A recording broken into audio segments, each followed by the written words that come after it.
Hope is the thing with feathers that perches in the soul and sings the tune without the words, and never stops at all. And sweetest in the gale is heard, and sore must be the storm that could abash the little bird that kept so many warm. I've heard it in the chillest land and on the strangest sea, yet never in extremity.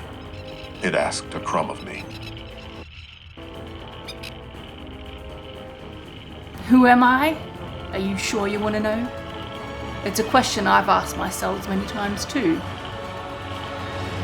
The story of my work placement is not for the faint of heart. If somebody told you this was a happy little tale, if someone told you I was just a common nobody, not a care in the world, somebody lied. But let me assure you, this story, like any story worth telling, is about relationships. And how one person could learn so much from them in 1 year.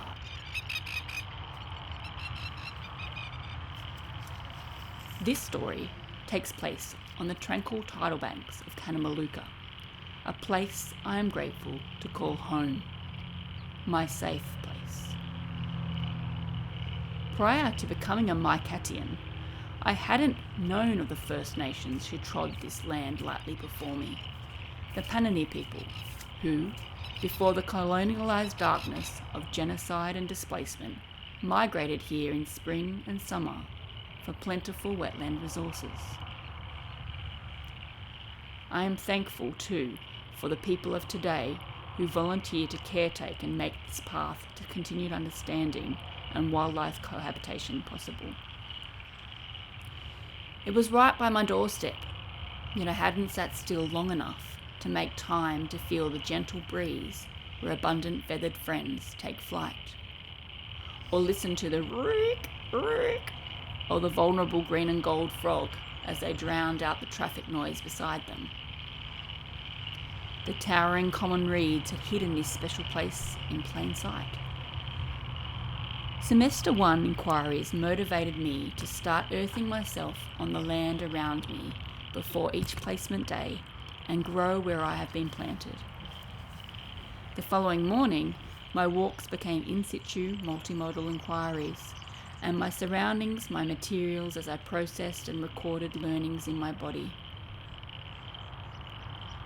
Could the path to understanding be this simple and enjoyable? My physical workplace of private practice was like a safe nest for me, a landing place. When opportunities dried up to companion clients, I had a sense of homelessness. With no physical office to go to and semester 2 looming, I felt pushed over from lack of capacity. I wondered if this was how my companions feel when they lose their supports, or how my supervisor may have been feeling from her business pressures. I was straining to see progress, struggling to find clients for my workplace and make opportunities and programs happen. Although business development and marketing are invaluable experience for private practice, and I enjoyed the freedom and creativity, was it out of my scope for this placement? Ethically, I felt tangled.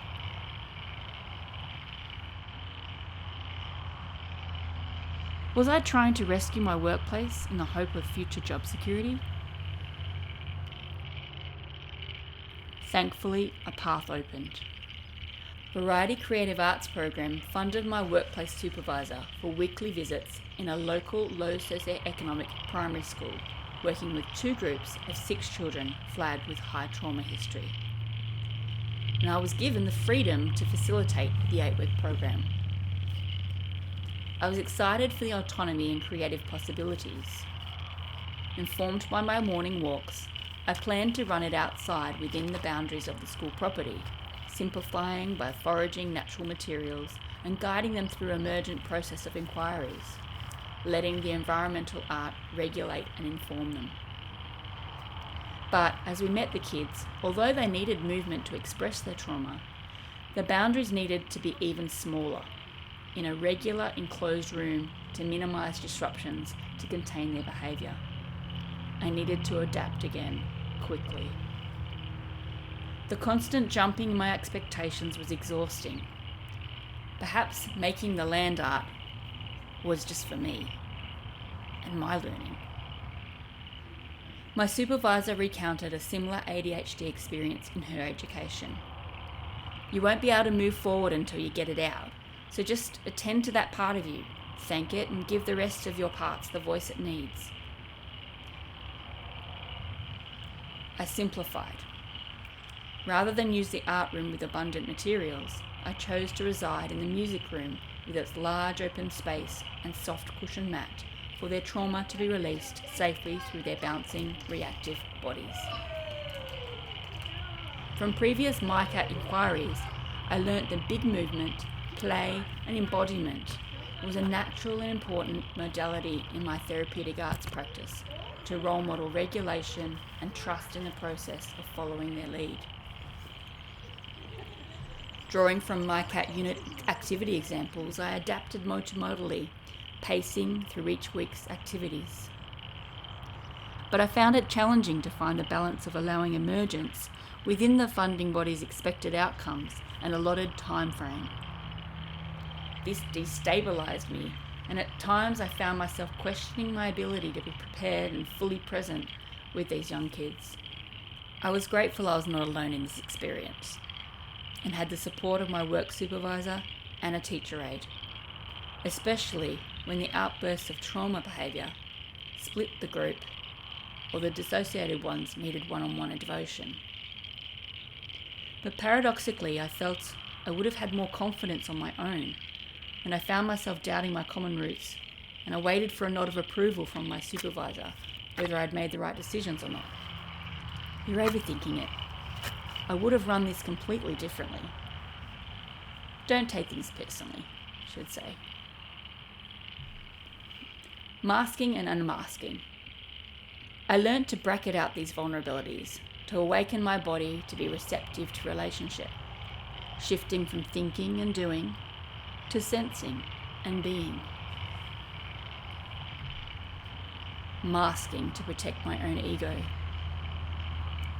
But feeling and sensing as a deeply emotional and empathetic human squeezes at my heart to want to help these young souls who, as research shows, have a complex interplay of risk factors for suicidality, depression, altered states of consciousness, hearing or seeing things that others don't, and fragmentation of one's sense of self. But my role is to help people change with intention, not just react. Not move into scarcity thinking where I must handle every crisis, but adapt in ways that move us towards where we want to go. But I don't need to be a superhero for these kids. But maybe I need to be one to myself.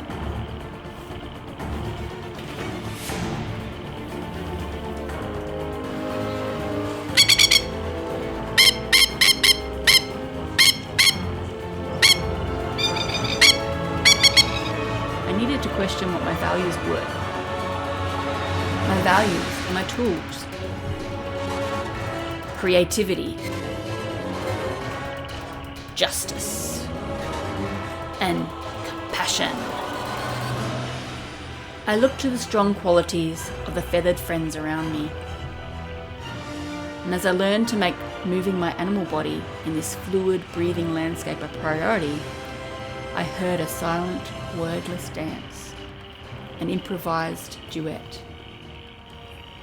My daily grounding walks along my wetlands became my oxygen mask instead, a dancing partner that serenaded away my internal threats of imposter syndrome. I had a new sense of power. But with great power comes great responsibility. I had suspected a history of sexual abuse of one young student by the way she swaggered her petite body in disgust, far beyond her young 8 years. Checking herself in the mirror, exuding an attitude that said, "You can't break me." She wore a black cap tipped low, covering her eyes. She defended is to protect me from the plovers. She was suspended or disengaged for a lot of the sessions. One week, as we gathered the students from class, she resisted joining us unless she could look for some stones with me. She wanted to simply draw on them, like the first time we met one-on-one. I felt into the emergent moment, letting go of the planned inside group activity, feeling torn that it might cause division and was breaking the safety guidelines we all agreed to.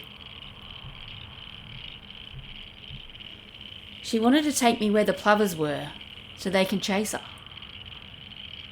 So, moving at the speed of trust, I checked in with my supervisor and aide via gestures and peeled off with her in the sight of the rest of the group.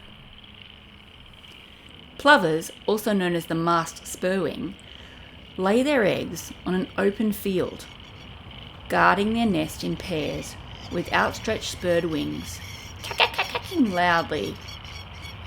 They take flight and swoop fiercely from either side of any creature that poses a threat to their young. I felt the plovers were an interesting metaphor for me with these kids and my supervisor. How I want to protect them, how I want to give them a sense of safety, how I need to put myself out there in the open and take risks. This precious young one was setting me up to feel how she felt, to see how I would manage the sensations and emotions we were holding together. In suspended anticipation, we calmly crept closer at a safe distance, observing their unique features and how they nurture and protect their eggs. Then pow! They swooped. We ran, we laughed, we were in awe. Adrenaline injected instantly, rushing through my nervous system to make me react. And she wanted to go back and get them and kill them. Of course she did. I was curious at my juxtaposed sensations of confronting the danger, followed by the relief and power as we got away safely together. This shared experience of holding her in that trauma response of fight and flight seemed to be a very poignant moment for us. Yeah, so she had the biggest smile afterwards and just said, "Thank you so much. Thank you so much for letting me do that. The teachers don't let us do that." And I thought, oh, damn it. My value of obeying the rules and, obeying authority and not compromising this special privilege that we have at this school. I didn't realise I weren't allowed to be near them. From then, and then she wanted to do her Riverstone colouring in just with me on the steps, outside, kind of around a building away from other people, and I was not comfortable with that. I said, I want to be outside too. I love the sunshine, and but I think we should stay with the group because it's important to keep you safe. So hard, because I did really want to just stay with her and just have that special time, because that would have been possible a time where she would, really feel that connection even more with me, and I don't know, maybe talk about her trauma, but maybe it wasn't needed. Maybe just knowing that she had someone to experience that fear with her was enough. So we eventually gathered everyone and we went back inside, and she coloured in the stones in the music room, and she gave me one at the end, and it's a simple thing, like it doesn't have to be huge to make a difference, and I think it's just that relational dynamic that is key. and staying close to my values of compassion and justice and creativity. And I know I've got more values than that, but these particular ones have really been shining through. So, how does one manage the power of dynamics and stay within the ethical boundaries of the professional relationship? Amongst uncertainty and complexity, it defies easy answers. There are no clear-cut ethical recipes. I'm left to exercise my professional judgment as best I can, moment to moment, given my knowledge, ability, and the relational cultural context. If I do this sensitively, thoughtfully, and with caring, humane intention, that, for me, is being ethical. Acclimatizing to discomfort. My learned nervous system response is to flee and take flight when I feel threatened.